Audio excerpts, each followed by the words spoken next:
Fala galera, tudo bom? Tio William aqui na área para mais um Tio William Explica, e hoje a gente vai decifrar quais são as melhores estratégias para você pagar o mínimo de imposto de renda possível na hora de investir na bolsa, beleza? Então, depois aí da vinheta, já começa a pegar a caneta e o papel para você anotar tudo que você tem que saber para otimizar fiscalmente as suas estratégias em bolsa de valores. Aperta a notificação para você não dar mole.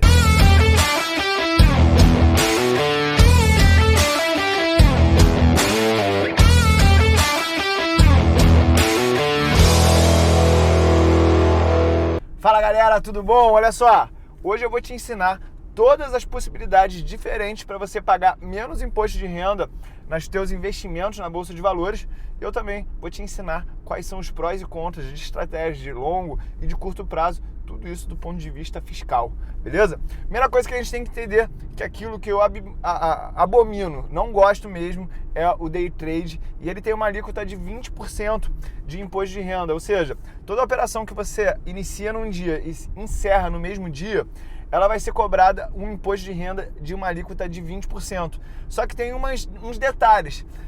Todo dia tem um tal do dedo duro. O dedo duro ele vai fazer com que 0,005% desse valor ele fique retido para que a Receita Federal saiba que você fez day trade. E o bom é que quando você for pagar o teu imposto de renda por fazer day trade, você não vai precisar pagar nada, porque day trade é uma metodologia perdedora, então provavelmente você vai ter prejuízo, beleza? Tirando aqui a brincadeira à parte, mas que tem o seu fundo de verdade, eu quero te lembrar que como é que funciona o cálculo para você saber quanto é que você tem que pagar de imposto de renda. Você vai pegar o preço de venda menos o preço de compra e você vai somar nesse preço de compra todos os custos com corretagem, esses impostos que já foram retidos no curto prazo. E aí, só o saldo da diferença é que vai ser aplicada essa alíquota de 20%. E você tem que pagar até o dia 30 do mês seguinte ao mês que você fez essas operações. Então, vamos dizer que eu tive um saldo no mês de abril inteiro. Esse saldo do mês de abril inteiro, ele vai ser pago até o dia 30 de maio de 2021, que é o caso aqui que a gente está contando. Mas se fosse em setembro, os lucros, você pagaria até o dia 30 do mês de outubro, né? Beleza? Vamos falar agora de uma outra modalidade, que é você comprar um dia e vender no outro. A alíquota de imposto de renda sobre esses ganhos fica em 15% e respeita a mesma lógica. Você vai pegar o preço de venda, subtrair o preço de compra. Nesse preço de compra você já vai agregar todos os custos com corretagem que você teve nessas operações, e aí quanto mais frequente você comprar e vender, mais imposto você vai ter que pagar. E eu já te deixo aqui uma dica, que é a seguinte: tente operar ao máximo por longo prazo, porque quando você opera por longo prazo, você está postergando esse desembolso que você poderia estar investindo agora, tá? Uma outra dinâmica importante de você entender é o seguinte: que se você vender até 20 mil reais por mês de ações, você tem uma isenção do teu imposto de renda. Se você passar dos 20 mil reais, você não vai pagar só a diferença que passou de 20 mil reais, você já paga sobre tudo. Ou seja, se você fizer um planejamento tributário para vender R$ 19.900 por mês, você acaba que você realiza os teus lucros, realiza os teus ganhos, sem que isso impacte demais o teu patrimônio, beleza? Não sugiro você ficar vendendo no dia 30 e aí recomprando no dia 1º para usar essa isenção, porque pode ter um dia que o mercado ele vai saltar no teu rosto, ele vai saltar na tua cara e você vai ficar sem posição, beleza? Uma outra coisa importante de frisar aqui é que os ETFs no Brasil, eles não participam dessa isenção de 20 mil reais, eles não são isentos. Mas nos Estados Unidos, a gente já vai entrar nesse assunto. Primeiro, a alíquota é de 15% enquanto eu faço esse vídeo. Uma outra coisa que você tem que aprender em relação aos Estados Unidos é que lá, essa isenção, que no Brasil é de 20 mil reais, lá é de 35 mil reais. E lá entra ações, entra ETFs, beleza? Os BDRs, na minha opinião, eles entram na isenção dos 20 mil. Mas alguns profissionais, isso não é uma atitude aí que todo mundo concorda, eles acham que os BDRs não entram nos 20 mil reais, beleza? Eu sugiro que, por conservadorismo, caso você tenha o lucro pague ele, porque a encheção de saco que é da Receita questionar se você está pagando tudo certinho não vale a pena, beleza? Vamos aqui para uma outra categoria de imposto de renda, que é os fundos imobiliários. Os fundos imobiliários, eles pagam sobre o ganho de capital uma alíquota de 20% e não tem isenção do tal dos 20 mil reais. Mas a gente sabe que os únicos proventos que a gente tem isentos de imposto de renda são os dividendos, tanto nos fundos imobiliários quanto nas ações. As ações, elas já têm um outro tipo de remuneração, que são os juros sobre capital próprio. O juros sobre capital próprio é uma despesa que a empresa, lá antes de pagar esse provento para você, o que é um provento? Qualquer distribuição que você tenha de caixa da empresa para o acionista. Quando a gente tem esse juros sobre capital próprio sendo pago para o acionista, ele é interpretado como um dividendo. Entra lá na conta do dividend yield. Para quem não sabe como calcula o dividend yield, você vai pegar todos os proventos dos últimos 12 meses e vai dividir pela cotação mais recente. Isso vai falar sobre a atratividade dos dividendos em relação àquela ação.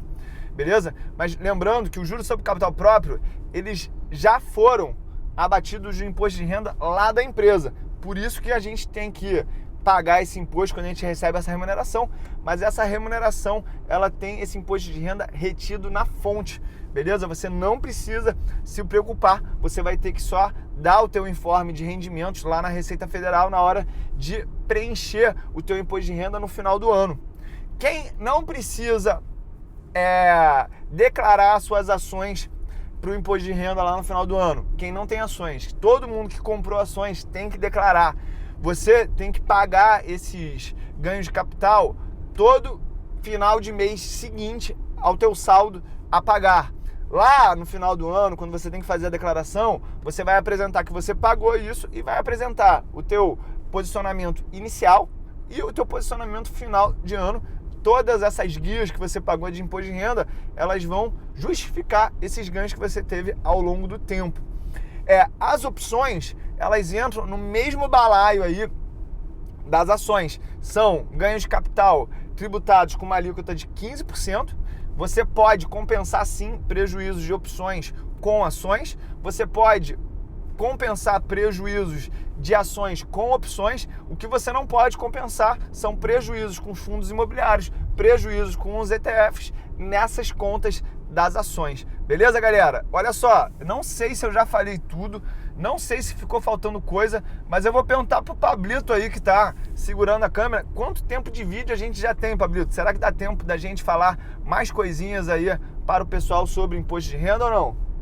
Dá tempo. Dá tempo, né? Então, olha só, galera, qual que é, no frigir dos ovos, a nossa estratégia? A nossa estratégia é comprar e segurar o máximo de tempo possível. Com isso, a gente vai postergar, a gente vai, como o nome diz, diferir esses impostos de renda. E essas estratégias, elas compensam e muito, tá? Eu não sei se você sabe, mas o S&P 500, que é tipo o Ibovespa americano, ele começou a ser calculado em 1957. E quem só tivesse comprado aquelas ações iniciais, não tivesse trocado, não tivesse movimentado, teria ganho mais dinheiro do que quem ficou movimentando. Ou seja, o grande segredo do mercado de ações é você pintar a parede, esperar a tinta secar, plantar a grama, esperar essa grama crescer. É no fazer nada, é no sentar que você ganha mais dinheiro, beleza? Tem essas estratégias de swing trade? Tem. E aí a gente vai chegar no último ponto aqui que eu vou te falar. As vendas, que é através do aluguel de ações, elas também são tributadas, não entram nos 20 mil reais de isenção e você tem que pagar esse imposto de renda todo sobre os teus ganhos, beleza? Galera, vou ficando por aqui. A gente está aqui inaugurando a carreta nova do Tiúlio. Mostra aí pra galera, Pablito. É cheio de computador aqui, cheio de lero-lero. Eu não entendo de nada, mas eu só sei de uma coisa. Vira aqui pra mim, Pablito. O céu é o limite, beleza, galera? Então, começa a trabalhar os juros compostos, fazer com que o dinheiro trabalhe para você. E como é que o dinheiro trabalha para você? Pega todos esses dividendos aí que não são tributados, você compra mais cotas e vai fazendo isso, vai fazendo isso. É como pegar uma semente, plantar uma nova árvore, pegar os frutos dessa árvore, pegar as sementes e criar uma floresta ao longo do tempo. Uma outra coisa para você saber aqui, os BDRs, quando você recebe dividendos, você tem que pagar uma alíquota de 30% sobre esses impostos de rendas lá fora, beleza? Então, você quando investe lá fora, tem que pagar imposto de renda aqui no Brasil na tua declaração. O céu é o limite, Pablito. Mostra para eles como é que o céu é o limite para quem começa cedo e para quem faz os juros compostos trabalharem para si mesmo, beleza? Eu tenho um último recado para você aí que ficou até agora assistindo. Deixa um like nesse vídeo e não se esquece de se inscrever nesse canal. Tamo junto e vem comigo.